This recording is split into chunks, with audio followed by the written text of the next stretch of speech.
that it was a narrative. It's true that it played a certain role in terms of sort of peace in Europe, but at its essence, really, the European Union was, I suppose, an institution or institutions which enshrined neoliberalism at the core of European politics. And the military creep, people thought that they would be a sort of like a United States of Europe and develop that collective power. And part of that move was a move towards involvement in foreign affairs. And we saw that through the various treaties. What we saw was a journey which has been absolutely accelerated now with the war in Ukraine. All of the committee agendas are turned over to a war agenda. So, yeah, I mean, I suppose what I'm saying is the process was there. This has allowed it to accelerate. It's lunacy beyond your wildest dreams. It is utter lunacy. Whatever about any idea of the European Union having some sort of strategic autonomy in the Trump years, it's completely gone now. The European Union is a vassal state of US empire, even though its own interests are being decimated by taking this path. It's lunacy on steroids. I can't actually get over it. Talk about aggressiveness and war. And I think that the other thing I've seen in this is that, and I think this is something that perhaps European leaders don't quite understand, is that the result is that Europe's global influence is actually declining. You can see this in the way in which various countries around the world are now responding to the language that they hear from Europe and from the European leadership. And specifically over the Ukraine war, they're starting to distance themselves because they don't see solutions coming from the European Union to this crisis. I suppose we have one of the weakest leaderships at both EU level in von der Leyen, Borrell, Charles Michel. These are incredibly weak politicians who actually failed in leadership roles in their own countries. And now they're heading up these European institutions. They're just getting caught up now in this increasing Russophobia and war jingoism, and they just can't let go. And one of the reasons why they can't is that they are enabled and empowered by a complicit media. And that's possible because there is such a distance between them and the citizens. So they're not getting to meet the citizens and hear them. And yet the media is telling them they're doing everything right.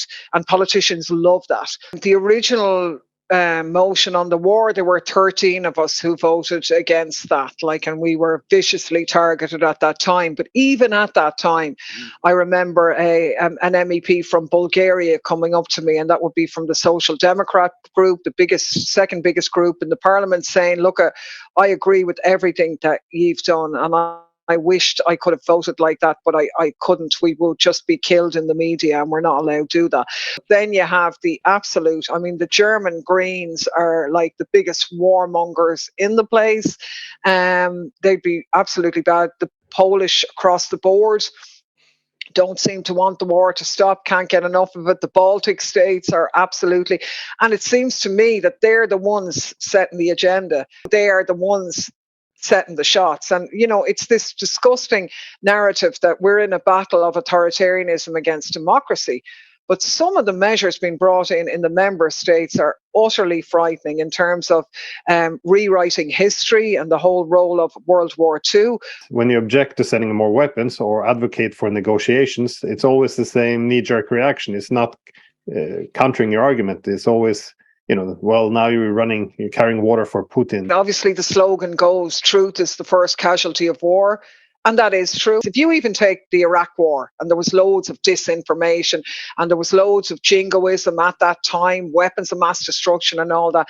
But the difference was you could articulate an anti-war position. It mightn't have been the dominant in the mainstream media, but every article and every program featured an anti-war argument that was engaged with. So we got into the nitty-gritty. Well, is it war for oil? What's the story here? Now you don't engage with the political argument. You just say Putin puppet, and that's enough. Anybody who calls for peace, and there's no analysis or digging or space for critical thinking. Now that's given rise to a huge crisis in the minds of ordinary people. The space for critical and rational debate is shrinking, and it's getting worse now, big time. They are doing fact checking, but it's not actually fact checking at all. Just if you have a different view, that's it, you're gone. They are now introducing in the Parliament, they're trying to criminalise and sanction people in Europe for disinformation and foreign interference without any legal definition of what that is. This is really frightening, the direction in which this is going. Yeah, the EU has a fact-checking mechanism where the ones who argue that we in the West backed a coup in Ukraine in 2014 as the start of this conflict, that this is the fact checkers pointed out that this is fake news. It was a democratic revolution. But this is not checking facts. This is checking narrative. The big groups dominating the debates, they're the ones who decide who would present to a committee. The money is coming from big industry, from big pharma, from big agri. There are 60,000 official lobbyists in Brussels. 60,000 people officially now on the register lobbying the EU institutions. That is absolutely massive. This is kind of hidden in full public view because we don't have a media which analyses this and joins the dots, because they've been bought and paid for as well. And as you say, anybody who questions that, it's not fact checked, it's the narrative is spun, and that's enough. So yeah, they're out there and they are everywhere. Now, the main rhetoric I've seen from the EU Parliament has been that, peace depends on Russia being perpetually weakened, or Russia must even be humiliated. I guess all this venting the anger feels good, but it doesn't. It seems to go against the whole logic of what Macron and Angela Merkel were arguing for, because they were, at least to some extent, pointing out that we can't have peace in Europe if we deny security to Russia as well. I was just wondering, is this whole discussion in Europe gone with the departure of Angela Merkel, or is still are someone carrying this idea?